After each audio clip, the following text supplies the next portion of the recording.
విజయవాడ నుంచి రేణిగుంట విమానాశ్రయం చేరుకున్న రఘురామకృష్ణ పవన్ కళ్యాణ్ పై వచ్చిన కేసు నమోదు వార్తపై రఘురామకృష్ణంరాజు మీడియాతో మాట్లాడుతూ పవన్ కళ్యాణ్ గారిపై ఎఫ్ఐఆర్ కేసు నమోదైనా కూడా పర్వాలేదని, అతనిపై గౌరవం రెట్టింపవుతుందే గాని తగ్గదని తెలిపారు.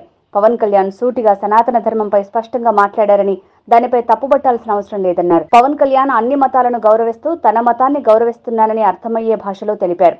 రాజ్యాంగం సెక్యులర్ రాజ్యమని, లౌకికవాదమని, అన్ని మతాల్ని గౌరవిస్తూ మన మతాన్ని కూడా గౌరవించండి అంటూ పవన్ కళ్యాణ్ అన్నారు. ఈరోజు పేపర్లో చూసా, మధురైలో ఎవరో కంప్లైంట్ ఇచ్చారని. సో ఇచ్చింది కంప్లైంటే.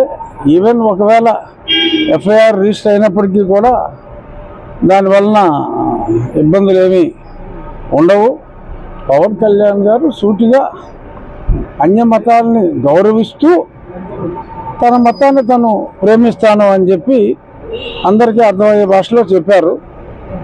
సో అందులో అపార్థం చేసుకోవడానికి ఏమీ లేదు. మనది లౌకిక వాదం, మన రాజ్యాంగమే సెక్యులర్ రాజ్యాంగం. అందరికీ గౌరవం ఇవ్వాలి. సో ఆ రకంగా మా మతానికి కూడా గౌరవం ఇవ్వండి అని ఆయన మాట్లాడటం జరిగింది. అందులో ఎటువంటి దోషం లేదు. ఆయన ఎక్స్ప్రెషన్ ఏంటంటే కొంచెం తెలుసు కదా, పవన్ కళ్యాణ్ గారి ఎక్స్ప్రెషన్ కొంచెం స్ట్రాంగ్గా ఉంటుంది కాబట్టి అలా భాష పూర్తిగా అర్థం కాక ఏదన్నా అపార్థం చేసుకుని ఉంటే చేసుకుని ఉండొచ్చు. బట్ అదర్వైజ్ ఆయన మాట్లాడిన మాటలో 0.1% కూడా ఎంతో గౌరవంగా ఆయన మాట్లాడారు. నా కుమార్తె కూడా క్రిస్టియన్ మతం అని చెప్పిన తర్వాత ఇంకా అన్య మతాలని ఇంకా అంతకంటే గౌరవించే వాళ్ళు ఎవరుంటారు? తిరుపతి సాంప్రదాయాలని, ఆయన హిందూ అయినప్పటికీ తన డాటర్, తన భార్య గారి పెళ్లి కాకముందే ఆవిడ క్రిస్టియన్ కాబట్టి ఆవిడకి సమ్మతించే విధంగా తన డాటర్ బ్యాప్టిజం తీసుకుంది.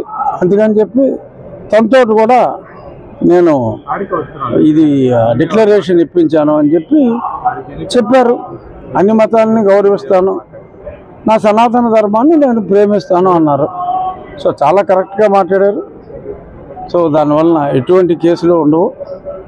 ఏదైనా ఉంటే ఆయన మీద ఉన్న గౌరవం అందరికీ కూడా మరింత పెరిగేలాగానే మాట్లాడారు. సుప్రీంకోర్టులో ఏముంది, లడ్డూ పైన అందరికీ ఆమోదయోగంగా ఉండేలాగా ఇటు అపోజిషన్ పార్టీ కూడా సిబిఐ కావాలన్నారు. సో ఇక్కడ ఇద్దరిని అక్కడ ఇద్దరినే వేసి ఆ పర్యవేక్షణకి సిబిఐ డైరెక్షన్ పెట్టారు. ఒక ఫుడ్ సేఫ్టీ అథారిటీలో ఉన్న సీనియర్ టెక్నీషియన్ కూడా అపాయింట్ చేయమని చెప్పారు. చక్కటి కూర్పు, డెఫినెట్గా ఉన్నట్టుగా రిపోర్ట్ వస్తుంది. ఆ రిపోర్ట్ వచ్చేదాకా రిపోర్ట్ ఎలా వస్తుంది అన్నది మనం మాట్లాడకూడదు, సుప్రీంకోర్టులో ఉంది కాబట్టి. That's all.